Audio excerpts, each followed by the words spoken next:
Hey everybody, welcome to Obscurities in Miniature. It is another Friday, which means we bring to you yet another obscurity in literature.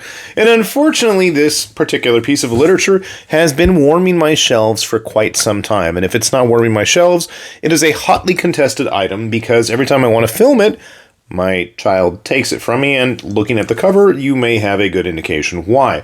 We are talking none other than Nishikawa Shinji's design works, and straight up, we have kaiju design, mecha design, and people design, which you can see all over the cover here.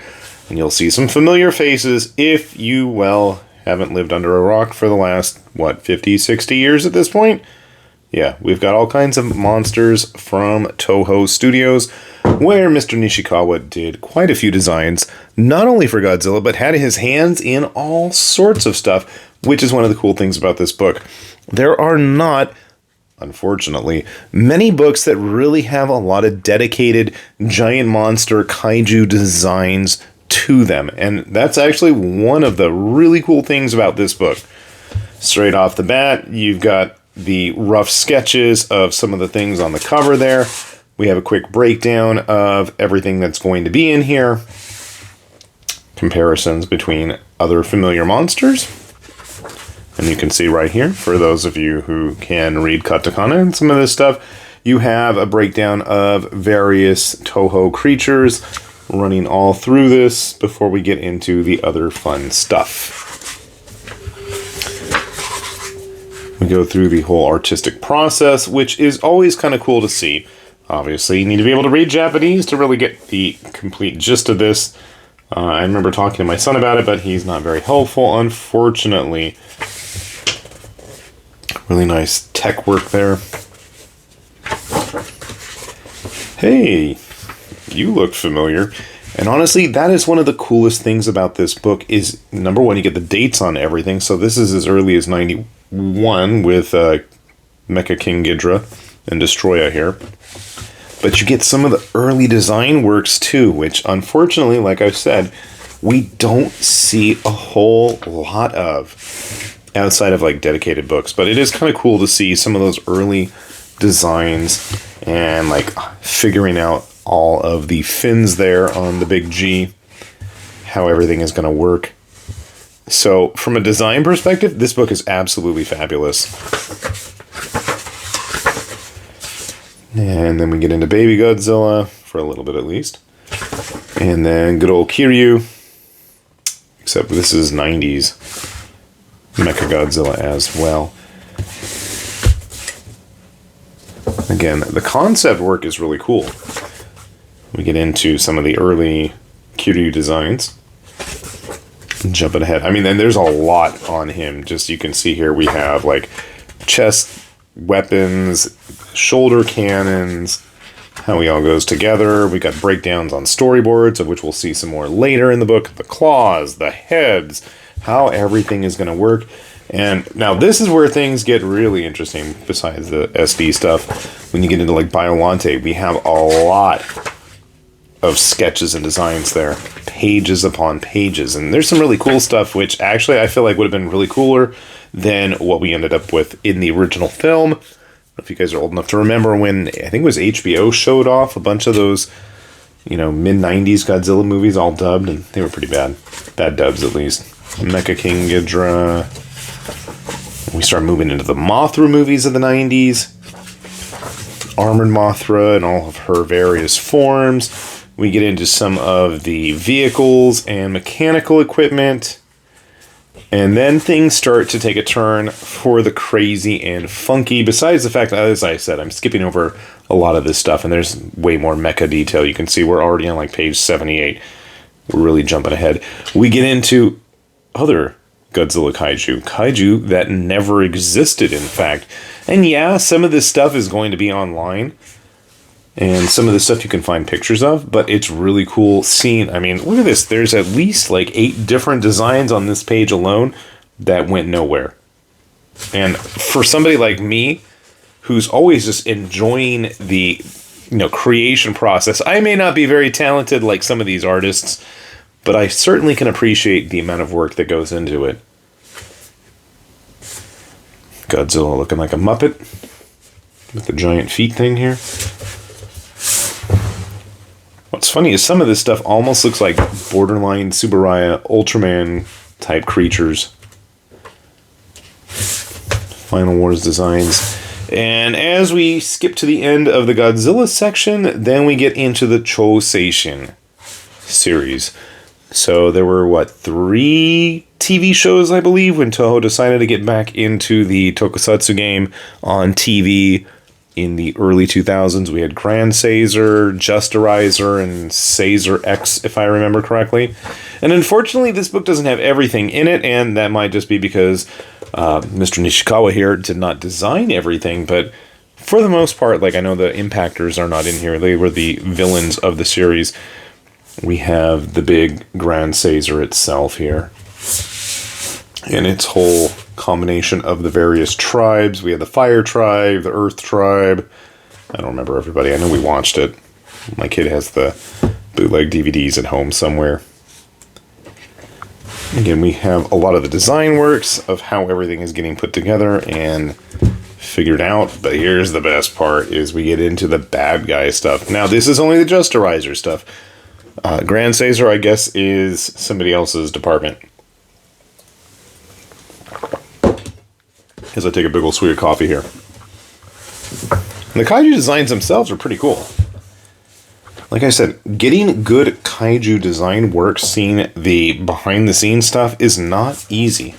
There's not a lot out there, but for somebody here who enjoys the style, seeing what's on offer, getting that inspiration, if you're looking for interesting designs to make 3D models of, hint, hint, any of you out there, there's some really cool stuff here. Again, look at some of the designs for Justerizers.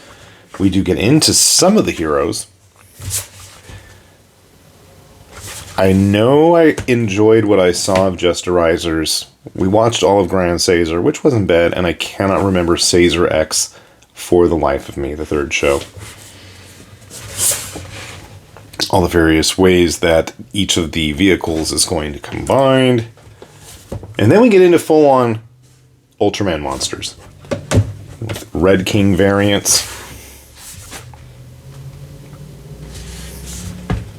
Mr. Corn on the Cob himself. Updates on some classic styled monsters. And again, I don't think most of these ever actually saw the light of day, but it's really cool, nonetheless, to just see all the design, the notes. I know my son is poured over this book. Like I said, this is a hotly contested item in my household. He repeatedly takes it and is flipping through it, looking at it, getting inspiration, and trying his own hand at designing kaiju. Boy loves kaiju. I don't know. The people stuff, I mean, it's typical, you know, anime designs. I'm always a sucker for SD work. Again, we have a bunch of kaiju from things I don't even recognize, so that's pretty impressive. And the designs themselves. Marine Express, I don't know what this is. I'm really curious about this. I'm going to have to bug my family to ask, because first thing I think of when I think of Marine Express is there was an old, and I mean old by the fact that it's like from when around I was born, Tezuka Osamu did like a movie about like an underwater train, and it had like all of his characters on it, like Blackjack and what's his name, the Sazanais guy, and you know, like all Ochanomizu, all those characters were on the train or something like that. In fact, we even got a train here. And then we wrap the book up. We've had all kinds of cool designs, interesting stuff, unpublished work, just, again, crazy monster designs.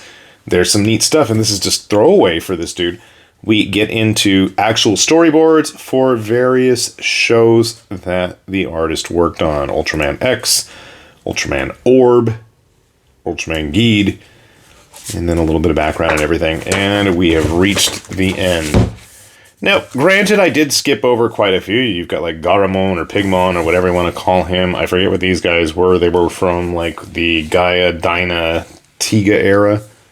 But it's a pretty cool book. And again, lots of line work, lots of, you know, early sketches and designs, a lot of throwaway stuff that, just went nowhere, but you could see it was kind of building the foundation for a lot of the designs that ended up in these movies, TV shows, what have you.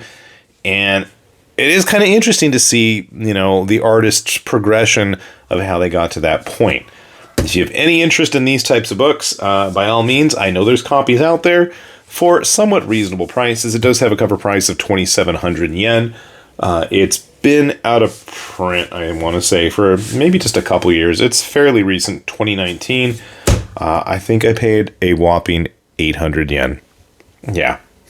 Which is like $5 maybe? Because when I purchased it, it was considered used because it did not have the little band on the cover, the obi, whatever they call it, with all the pertinent information. So, I'm like, score for me, right? So yeah, if you have any used Japanese bookstores that actually still carry Japanese books, if you're in the States, or obviously if you're in Japan, you do want to check those out. I've found some great deals over the years. The one that I really kick myself for still is I had a book by Yasuhisa Nirasawa, guy whose work I really like, did a bunch of designs for Kamen Rider and stuff from my wife's prefecture, which she always likes to remind me. But he did a bunch of old school, monster manual style creatures. Did some work with Kazuichi Hagiwara, the guy that did Bastard.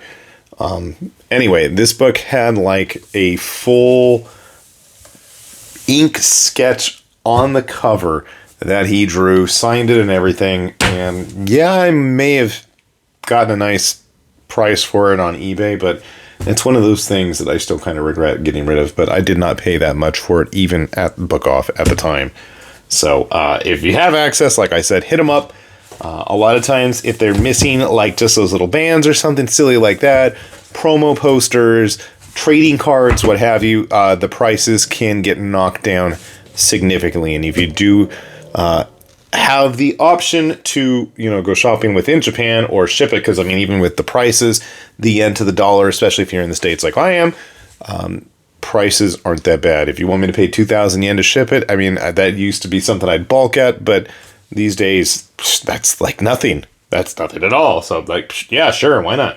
So, it's worth looking into. I wouldn't recommend checking out places like eBay or something, but, the actual used recycle shop places like Mandarake, Surugaya, I think is another big one.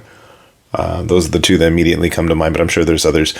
Anyway, cool book. If you guys have any recommendations or if there's something you think I should check out, by all means, let me know in the comments below. Hit me up on social media somewhere, and I'm sure I'll get back to you. And I'm always in the mood for hunting down more acquisitions. So by all means, fire them away. With that said, though, this has been High Lord Tamberlane with Obscurities and Miniatures, saying thanks for watching, and we will see you back here soon. Bye-bye.